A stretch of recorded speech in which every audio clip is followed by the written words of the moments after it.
저는 아직도 그날을 잊지 못합니다. 교회 열쇠를 손에 쥐고 상가 건물 앞에 서 있던 그날. 그 열쇠는 분명 교회 문을 여는 열쇠였는데 제 손에서는 마치 제 인생을 잠가버리는 열쇠처럼 차갑게 느껴졌습니다. 그날 저는 이제 우리도 예배당이 생긴다는 기대를 품고 성도들과 함께 상가 2층을 올라갔습니다. 그런데 문을 여는 순간 그 안에는 아무것도 없었습니다. 정확히 말하면 있어야 할 것이 없었습니다. 예배당으로 계약한 그 공간은 이미 다른 사람에게 또 계약이 되어 있었고 벽에는 누군가가 붙여놓은 종이가 떡하니 붙어 있었습니다. 임대차 분쟁 중. 무단 점유시 법적 조치. 그 종이를 보는 순간 제 귀에서는 웅하는 소리만 들렸습니다.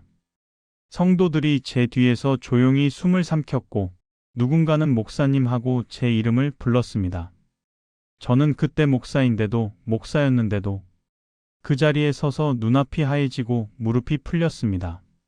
하나님이 하라 하셨다는 확신으로 시작한 개척이 한순간에 사기 한 번으로 무너질 수도 있습니다. 그리고 그때 저는 정말 솔직하게 이런 생각을 했습니다. 하나님, 저는 뭘 믿고 여기까지 왔습니까?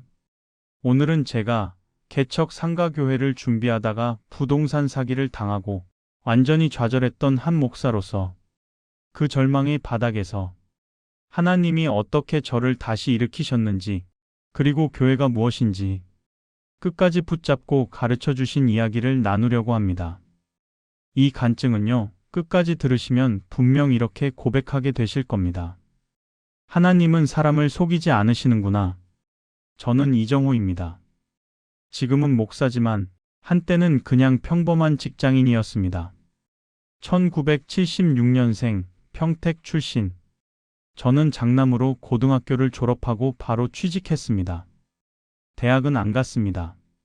집안 형편이 어려웠고 빨리 돈을 벌어야 했습니다. 아버지는 일용직 노동자셨고 어머니는 식당에서 설거지를 하셨습니다. 20살 제가 처음 입사한 곳은 대기업 협력업체였습니다. 자동차 부품을 납품하는 회사였는데 제 직책은 영업사원이었습니다. 아침 7시에 출근해서 밤 10시에 퇴근하는 게 일상이었습니다.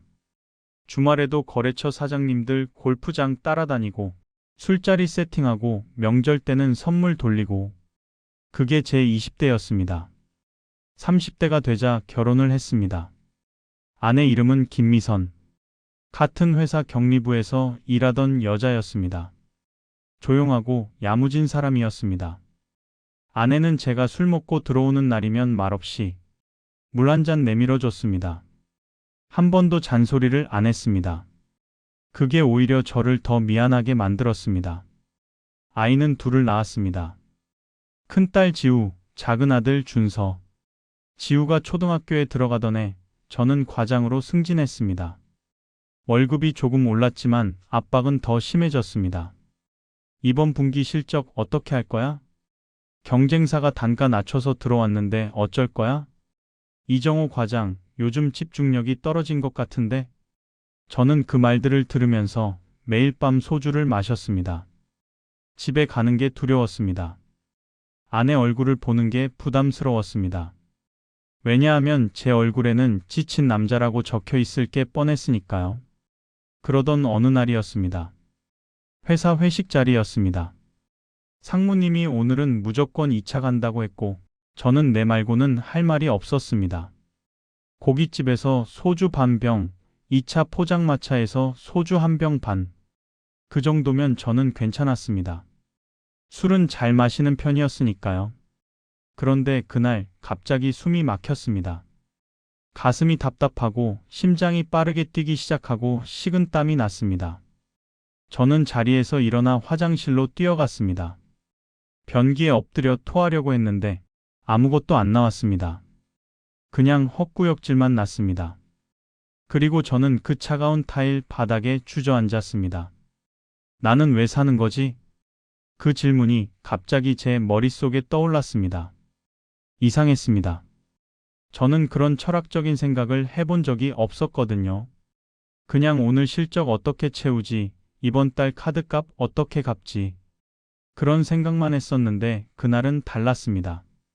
화장실 거울에 비친 제 얼굴은 40대 초반인데도 50대처럼 보였습니다. 눈 밑은 검고 입술은 트고 머리카락은 빠지기 시작했습니다. 이게 내 인생이구나. 저는 그 순간 처음으로 울었습니다. 소리 내지 않고 조용히. 그냥 눈물만 주르륵 흘렀습니다. 그때 화장실 문이 열렸습니다. 문을 연 사람은 김진수 대리였습니다. 저보다 3살 어렸고 저랑은 다른 부서 사람이었습니다. 그 사람은 회식 자리에서도 술을 안 마시고 2차도 안 가는 사람이었습니다. 그래서 저는 그 사람이 좀 이상하다고 생각했습니다. 회사 생활 제대로 못하겠네 싶었죠. 그런데 그날 김진수 대리가 제 옆에 쪼그려 앉았습니다. 정호 과장님 괜찮아요? 저는 고개를 끄덕였습니다. 김진수 대리는 화장지를 뽑아서 저한테 건네주더니 조용히 물었습니다. 정호 과장님 교회 다녀요? 그 질문이 이상하게 제 심장을 정면으로 때렸습니다. 왜 그랬는지 모르겠습니다. 그냥 그 한마디가 제가 평생 들어본 질문 중에 가장 낯선 질문이었습니다. 저는 고개를 저었습니다. 아니요. 김진수 대리는 잠시 망설이더니 이렇게 말했습니다. 그럼 한 번만 같이 가요. 사람이 성과로만 사는 거 아니더라고요. 그 말이 제 귀에 꽂혔습니다. 사람이 성과로만 사는 거 아니다. 저는 그동안 성과로만 살았습니다. 실적으로만 평가받았습니다. 숫자로만 존재했습니다. 그런데 누군가가 처음으로 그게 다가 아니다라고 말해준 겁니다. 저는 그날 밤 김진수 대리의 명함을 주머니에 넣고 집에 돌아왔습니다. 명함 뒷면에는 손글씨로 이렇게 적혀 있었습니다. 평택중앙교회 주일 오전 11시. 오시면 제가 문 앞에서 기다릴게요. 그 주일 저는 정말로 갔습니다. 솔직히 별 기대는 안 했습니다. 그냥 한 번쯤은 가봐야 하나 싶었습니다. 아내한테는 회사 사람이 교회 가자고 해서 한 번 가본다고 말했습니다. 아내는 그래, 다녀와라고만 했습니다. 평택중앙교회는 평택역에서 10분 거리에 있는 중형교회였습니다. 김진수 대리가 정말로 문 앞에서 기다리고 있었습니다. 정호 과장님, 오셨네요. 그 사람은 정말 반가워했습니다. 마치 오랜 친구를 만난 것처럼. 저는 어색하게 웃으며 따라 들어갔습니다. 예배당 안으로 들어가자 사람들이 찬양을 부르고 있었습니다. 저는 뒷자리에 앉았습니다. 찬양은 제가 들어본 적 없는 노래였지만 멜로디는 따뜻했습니다. 목사님이 강단에 올라갔습니다. 50대 후반쯤 되어 보이는 인자한 얼굴의 목사님이었습니다. 그분이 성경을 펴며 이렇게 말했습니다. 오늘 본문은 마태복음 11장 28절입니다. 함께 읽겠습니다. 그리고 화면에 이 구절이 떴습니다. 수고하고 무거운 짐 진 자들아 다 내게로 오라 내가 너희를 쉬게 하리라.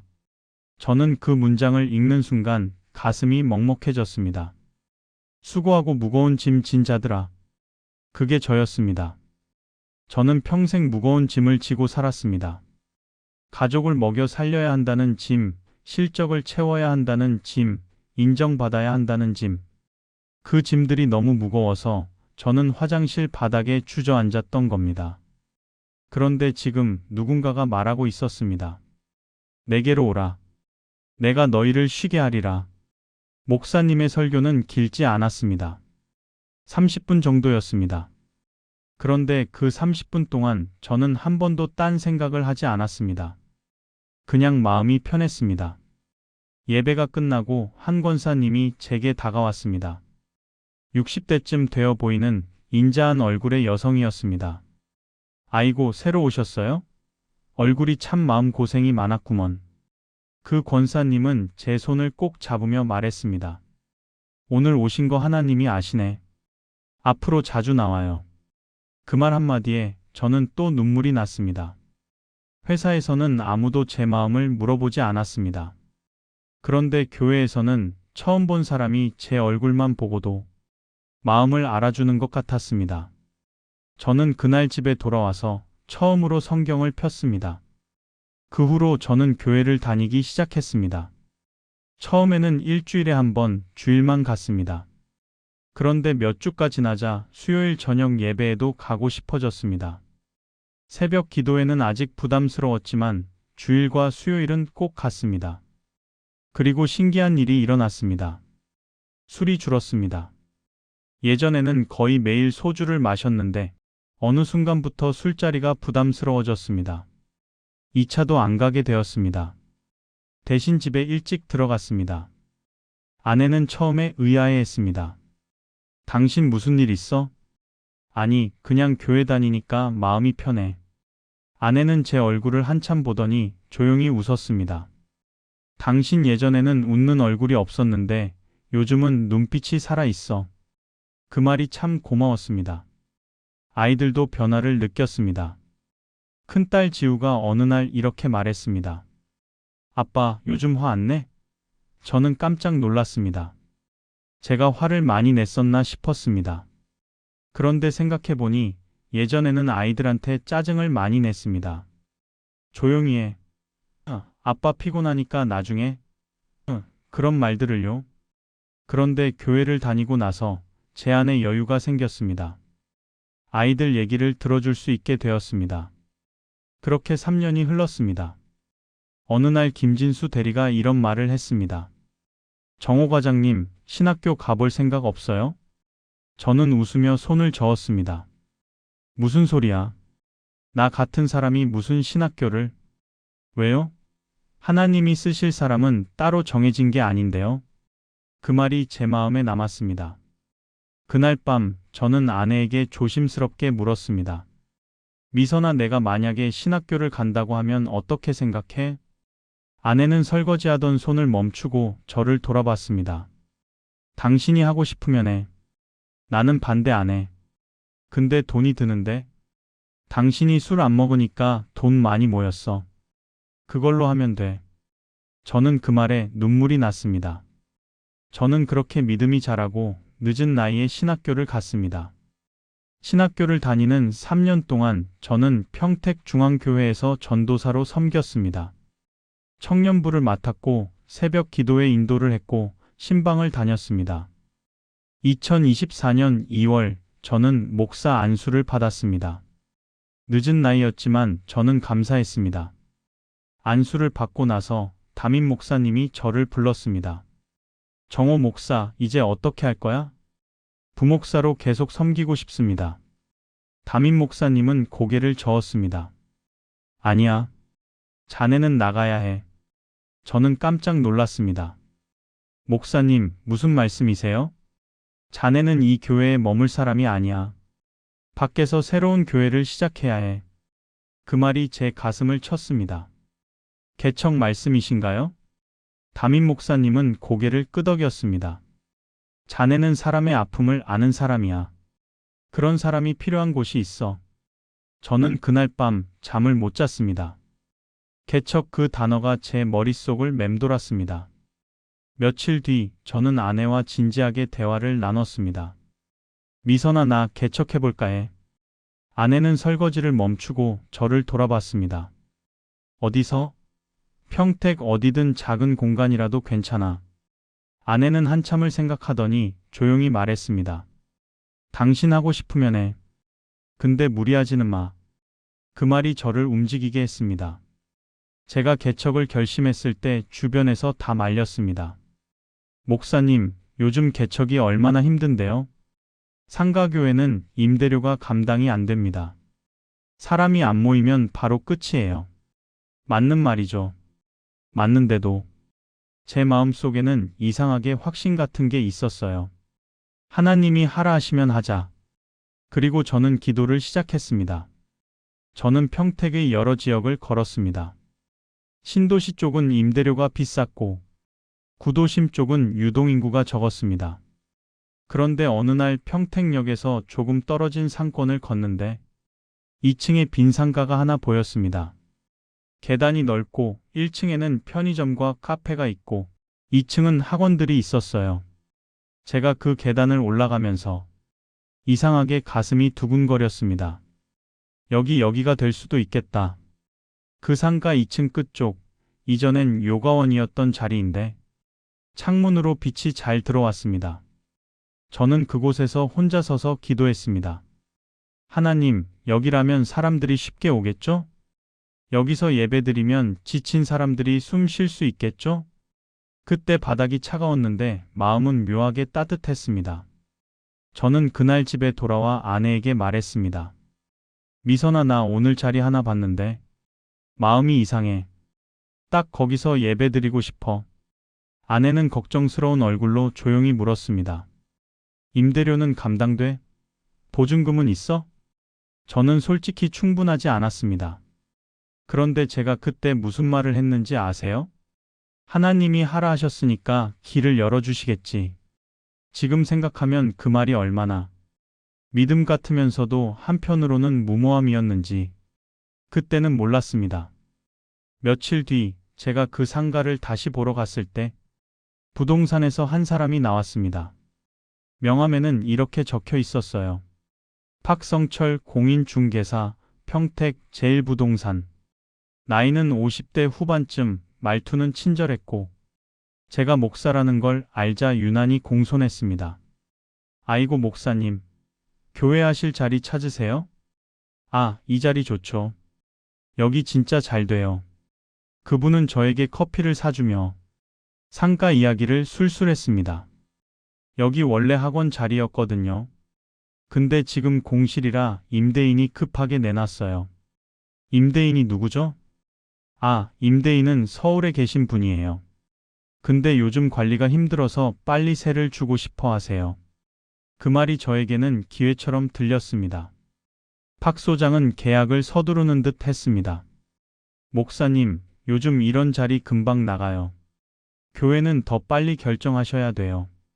저는 속으로 하나님이 길을 여시나? 그렇게 생각했습니다. 그런데요, 이상한 지점이 하나 있었습니다. 박 소장이 계약금을 빨리 넣으라고 했는데 계좌 명의가 임대인 명의가 아니라 다른 회사 이름이었습니다. 제가 궁금해서 물었습니다. 소장님, 이 계좌가 임대인 계좌 맞나요? 박 소장은 표정 하나 안 바꾸고 말했습니다.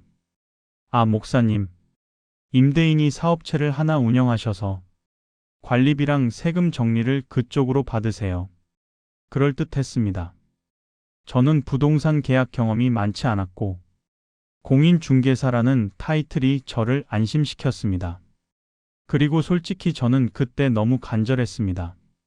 자리가 필요하다는 마음이 저의 경계를 약하게 만들었습니다. 개척 멤버는 처음엔 많지 않았습니다. 제가 섬기던 교회에서 몇 가정이 함께 해주셨고 그 중에 가장 열심히였던 분이 장로 후보였던 최준식 집사님이었습니다. 최 집사님은 제가 자리를 봤다는 얘기를 하자 정말 어린아이처럼 기뻐했어요. 목사님, 드디어 우리 예배당 생기는 겁니까? 그리고 권사님 두 분이 매일같이 전화를 하셨습니다. 목사님, 언제 계약해요? 목사님, 우리 커튼은 어떤 걸로 해요? 목사님, 십자가는 어디다 달아요? 저는 웃으면서 대답했지만 밤에 혼자 있을 때는 불안이 몰려왔습니다. 정말 내가 감당할 수 있을까? 실패하면 이분들 믿음까지 흔들리면 어떡하지? 그때마다 저는 기도했습니다. 하나님, 제가 뭘 잘나서 하는 게 아닙니다. 그냥 하라 하셔서 합니다. 책임져 주세요. 계약 당일 저는 아침부터 마음이 무거웠습니다. 이상하게 몸이 안 움직여졌고 아내는 제 얼굴을 보며 말했어요. 당신 오늘 표정이 왜 그래? 그냥 긴장돼서 그래.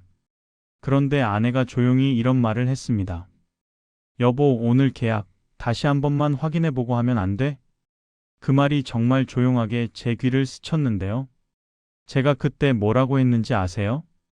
여기까지 왔는데 뭘 또 확인해. 지금 생각하면 그 한마디가 제가 넘어지는 시작이었습니다. 계약서에 도장을 찍고 계약금을 송금했습니다. 박 소장은 환하게 웃으며 말했습니다. 목사님, 축하드립니다. 이제 교회 시작이네요. 저는 그 순간 하나님이 하셨다고 생각했습니다. 그런데 하나님이 하신 건 축하가 아니라 경고였을지도 모릅니다.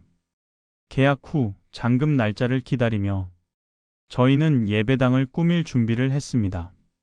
최 집사님이 중고 의자를 알아봐 주셨고, 권사님들은 커튼 천을 보러 다녔고, 저는 강대상을 어디에 둘지 바닥에 테이프로 표시까지 했습니다. 그때까지만 해도 저는 행복했습니다. 그런데 어느 날 박 소장에게서 전화가 왔습니다. 목사님, 임대인이 지금 연락이 잘 안 되네요. 저는 웃으며 말했습니다. 소장님, 그럴 수도 있죠. 바쁘신가 보네요. 좀 이상한 느낌이 들긴 했지만 저는 별일 아니겠지 하고 넘겼습니다. 그리고 며칠 뒤 연락이 와서 잔금을 치른 후 드디어 교회 열쇠를 받기로 했습니다. 중개사무소에서 박 소장에게 열쇠를 받은 후 저는 성도들과 함께 기쁜 마음으로 상가 앞에 모였습니다.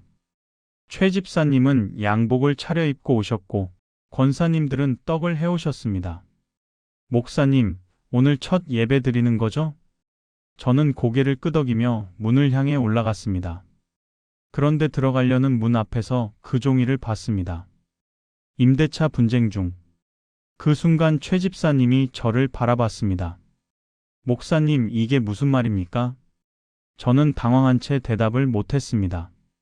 박 소장에게 전화를 했는데 전화기가 지금은 전원이 꺼져 있습니다. 한 번, 두 번, 세 번. 전원은 하루 종일 계속 꺼져 있었습니다. 그때 저는 목사로서가 아니라 한 사람으로서 정말 비참해지고 있었습니다. 내가 속은 건가? 내가 사람들을 이끌고 사기판에 온 건가? 권사님 한 분이 제 옆에서 떨리는 목소리로 말했습니다. 목사님, 진짜 사기를 당한 건 아니겠죠? 그 말을 듣는 순간 제 마음속에서 뭔가가 뚝 끊어졌습니다. 그날 집에 돌아와 저는 아무 말도 못하고 그냥 앉아 있었습니다. 아내는 제 앞에 따뜻한 물을 놓아줬지만 저는 손도 못 댔습니다. 그리고 밤이 깊어지자 저는 방으로 들어가 문을 닫고 처음으로 하나님께 이렇게 말했습니다. 하나님, 정말 이게 맞습니까? 제가 뭘 잘못했습니까? 제가 목사인데 사기당하게 두신 겁니까? 저는 울면서도 분노가 올라왔습니다. 하나님이 살아계시면 이럴 수 있습니까? 그날 제 기도는 기도가 아니었습니다. 원망이었고 항의였고 어쩌면 믿음을 내려놓는 선언이었습니다. 그 다음 날 저는 경찰서를 찾았습니다. 부동산 사기라고 말하는 순간 수사관의 표정이 바뀌었습니다. 혹시 평택 미래상가 2층 계약하셨습니까? 그 말을 듣는 순간 제 심장이 내려앉았습니다. 네, 맞습니다. 수사관은 컴퓨터를 몇 번 두드리더니 조용히 말했습니다. 목사님, 그 건으로 이미 신고가 여러 건 들어와 있습니다. 저는 멍해졌습니다. 무슨 말씀이십니까? 같은 공간을 여러 사람에게 중복으로 계약했습니다. 그때 제가 가장 듣기 싫었던 말이 이어졌습니다. 임대인도 가짜일 가능성이 큽니다. 중개사도 지금 연락 두절 상태고요. 그 자리에서 저는 의자에 털썩 주저앉았습니다. 나만 당한 게 아니었구나. 계획적으로 속인 거였구나. 수사관은 서류를 넘기며 말했습니다. 회수 가능성은 솔직히 높지 않습니다. 경찰서를 나오는데 하늘이 참 맑았습니다. 그 맑은 하늘이 그날은 너무 잔인하게 느껴졌습니다. 그때 제 머릿속에 한 질문이 계속 맴돌았습니다. 내가 목사가 아니었어도 이 선택을 했을까? 하나님 이름을 붙이지 않았다면 이렇게 쉽게 믿었을까? 제가 믿음이라고 부른 것이 혹시 조급함은 아니었는지. 그 질문이 저를 더 괴롭혔습니다. 집에 돌아왔을 때 아내는 조용히 식탁에 앉아 있었습니다. 어떻게 됐어? 저는 의자에 앉자마자 고개를 떨궜습니다. 사기였대.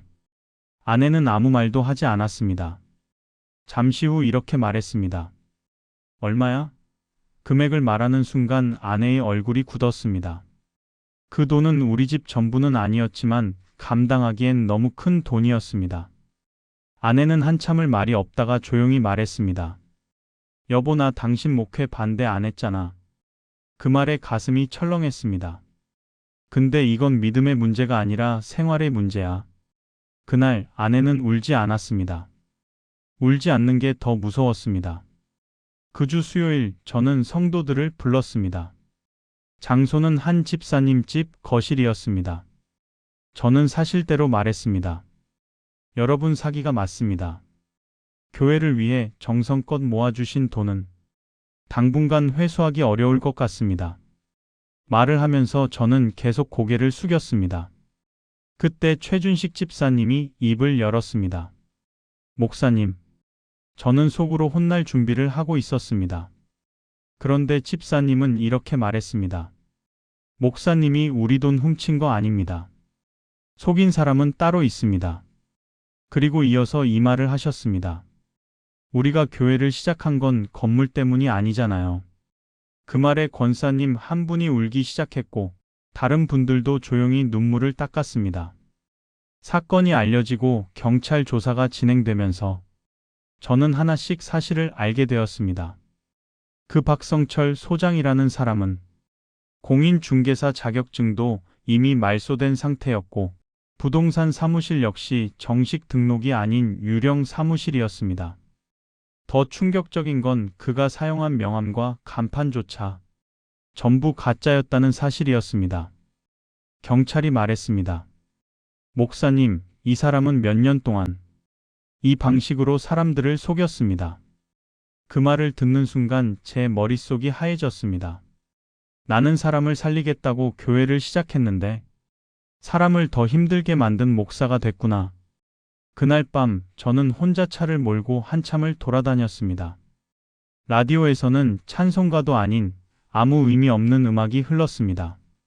신호등에 멈춰 설 때마다 이 생각이 들었습니다. 내가 여기서 내려야 하나? 하나님이 나를 목회자로 부르신 게 맞나? 그날 저는 처음으로 진지하게 목회를 그만두는 상상을 했습니다.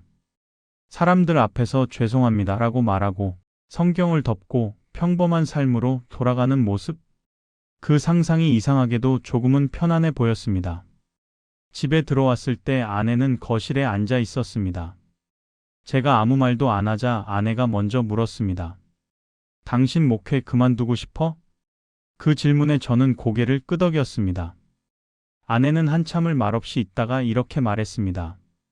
당신이 목회 시작할 때 내가 왜 반대 안 했는지 알아? 저는 고개를 저었습니다. 당신이 설교를 잘해서도 아니고 사람을 잘 모아서도 아니야. 아내는 제 눈을 보며 말했습니다. 당신이 사람 아파하는 걸 하나님이 쓰실 것 같았어. 그 말이 제 가슴을 찔렀습니다. 그날 밤 저는 아무 생각 없이 조용히 다시 성경을 폈습니다. 사실은 말씀을 붙잡고 싶어서라기보다 붙잡을 게 그것밖에 없어서 성경을 펼쳤습니다. 어디를 읽어야 할지도 몰라서 정말 아무데나 펼쳤는데 그게 고린도후서 말씀이었습니다. 거기에 이런 말씀이 적혀 있었습니다. 우리가 사방으로 우겨쌈을 당하여도 쌓이지 아니하며. 그 구절을 읽는 순간 제 마음이 쿵 하고 내려앉았습니다. 저는 그동안 아직 괜찮다고 생각했습니다. 완전히 끝난 건 아니다라고 스스로를 다독이고 있었습니다. 하지만 그 말씀 앞에서 처음으로 깨달았습니다. 아, 나는 이미 사방으로 몰려 있었구나. 돈도, 장소도, 사람 앞에서의 체면도, 목사로서의 자존심도 도망칠 곳이 하나도 없었구나. 그런데요, 그 다음 말씀이 제 마음을 붙잡았습니다. 쌓이지 아니하며. 하나님은 힘들지 않다고 하신 게 아니었습니다. 문제가 없다고 하신 것도 아니었습니다. 아직 끝난 게 아니다. 그 말씀을 그 한 문장으로 알려주신 겁니다. 그때 처음으로 이런 생각이 들었습니다. 아, 하나님은 내가 무너졌다고 말하지 않으셨구나. 사람들은 이미 끝났다고 말했지만, 상황은 분명 막다른 골목이었지만, 하나님은 아직 쌓이지 않았다고, 아직 길이 있다고 말씀하고 계셨습니다. 그날 밤 저는 처음으로 다시 숨을 쉴 수 있었습니다. 그리고 그때 마음에 또렷하게 이 문장이 떠올랐습니다. 정호야, 내가 너를 버린 게 아니라 네가 기대던 걸 무너뜨린 거다. 그 후로 예배는 장소를 옮겨가며 계속 이어갔습니다. 상가 주차장, 동네 공원. 비가 오면 비를 맞고 추우면 서로 몸을 붙였습니다. 그런데 이상하게요. 사람들이 줄지 않았습니다. 오히려 한두 명씩 늘어났습니다. 어느 날 오후 제 전화가 울렸습니다. 번호를 보니 박은숙 집사님, 편의점 하시던 그분이었습니다. 목사님, 잠깐 시간 괜찮으세요?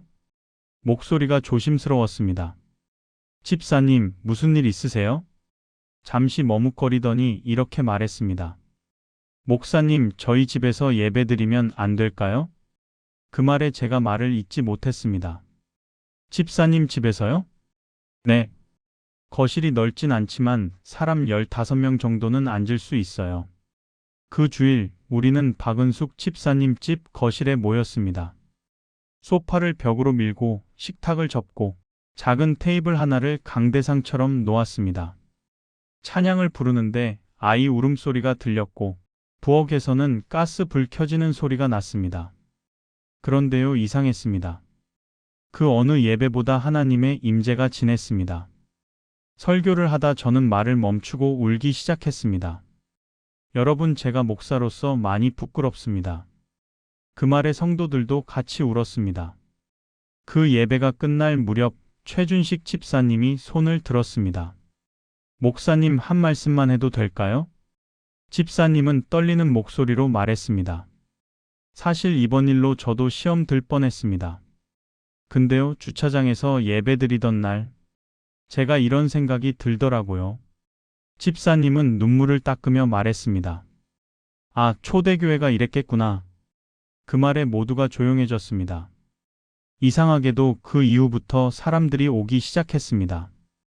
건물 없는 교회라면서요? 집에서 예배드린다면서요? 처음엔 구경처럼 왔던 사람들이 예배 후에 이렇게 말했습니다. 여기 마음이 쉬네요. 어느 날 한 성도님이 조심스럽게 말했습니다. 목사님, 제가 아는 분이 지하 창고 하나를 비워두고 있는데요. 그 공간은 예배당으로 부르기엔 너무 초라했지만 우리는 감사했습니다. 왜냐하면 이미 우리는 배웠기 때문입니다. 교회는 건물이 아니라는 걸. 그날 밤 저는 혼자 기도하며 이렇게 고백했습니다. 하나님, 제가 교회를 세우려 했는데 하나님은 저를 먼저 세우고 계셨군요.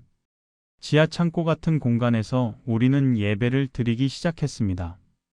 천장이 낮아서 찬양을 크게 부르면 울렸고 여름에는 덥고 겨울에는 발이 시렸습니다. 그런데요, 이상하게도 아무도 불평하지 않았습니다. 어느 주일 예배가 끝나고 박은숙 집사님이 조심스럽게 다가와 이렇게 말했습니다. 목사님, 이번 달부터 헌금 다시 시작해도 될까요? 저는 순간 말문이 막혔습니다. 집사님, 지금 형편도 어려우실 텐데요. 집사님은 고개를 저으며 말했습니다. 목사님, 이 교회라면 제가 드려도 되겠다는 마음이 들어서요. 그 말에 제가 먼저 고개를 숙였습니다. 몇 주 뒤 예배가 끝나고 최준식 집사님이 저를 불렀습니다. 목사님, 저희 집사람이랑 기도하다가 결정한 게 하나 있습니다. 집사님은 봉투 하나를 내밀었습니다. 이건 엄청난 액수는 아니지만 교회 건물 헌금입니다. 저는 깜짝 놀라 봉투를 밀어냈습니다. 집사님, 지금은 아닙니다. 그런데 집사님은 단호하게 말했습니다. 목사님, 건물 때문에 교회가 시작된 게 아니라면 건물 때문에 멈출 이유도 없습니다. 그 말이 제 가슴을 울렸습니다. 놀라운 일이 하나 더 있었습니다. 부동산 사기 사건으로 경찰서에 다니며 저를 알게 된 분들이 예배에 오기 시작한 겁니다. 목사님, 그때 그 교회 맞죠? 기사에서 봤어요. 그런데도 예배 계속 드린다면서요? 그분들 중 몇 명은 예배 후에 이렇게 말했습니다. 교회가 이런 곳인 줄 몰랐습니다. 한 분은 눈물을 흘리며 말했습니다. 저도 사기당하고 사람 못 믿게 됐는데 목사님 이야기 들으니까 하나님은 다르다는 생각이 듭니다. 그때 깨달았습니다. 사기 사건은 저에게서 돈을 빼앗아 갔지만 하나님은 신뢰를 다시 세우고 계셨습니다. 사람을 믿지 못하던 사람들이 하나님을 다시 생각하게 되었고 교회에 상처있던 사람들이 다시 예배 자리에 앉았습니다. 시간이 조금 흘러 한 분의 소개로 정말 작은 공간을 얻게 되었습니다. 상가도 아니고 새 건물도 아니었습니다. 하지만 이번엔 달랐습니다. 계약서에 도장 찍기 전 성도들과 함께 먼저 그 자리에서 기도했습니다. 하나님, 이 공간이 목적이 아니라 도구가 되게 해주세요. 이번에는 조급하지 않았습니다. 그 예배당에서 첫 예배를 드리던 날, 저는 설교 중에 이렇게 고백했습니다. 여러분, 제가 한때 교회를 세운다고 생각했습니다. 그런데 하나님은 교회를 세우신 게 아니라 저를 다시 세우고 계셨습니다. 성도들은 조용히 고개를 끄덕였습니다. 지금의 저는 여전히 큰 교회를 섬기지 않습니다. 여전히 소박한 예배당에서 사람들의 삶을 듣고 함께 울고 함께 기도합니다. 가끔은 그 상가 앞을 지나갑니다. 그때마다 마음속으로 이렇게 고백합니다. 하나님, 그때 무너뜨려 주셔서 감사합니다. 혹시 이 간증을 들으시는 분 중에 왜 나만 이런 일을 당하나 생각하시는 분 계십니까? 저도 그랬습니다. 하지만 지금은 확실히 말할 수 있습니다. 하나님은 사람을 속이지 않으십니다. 사람은 속일 수 있어도 하나님은 끝까지 책임지십니다. 하나님, 모든 것이 끝났다고 느꼈던 그 무너진 자리에서 당신을 다시 만나게 하셔서 감사합니다. 붙잡고 있던 것이 다 무너지고 나서야 비로소 당신의 손을 느끼게 하셨음을 고백합니다.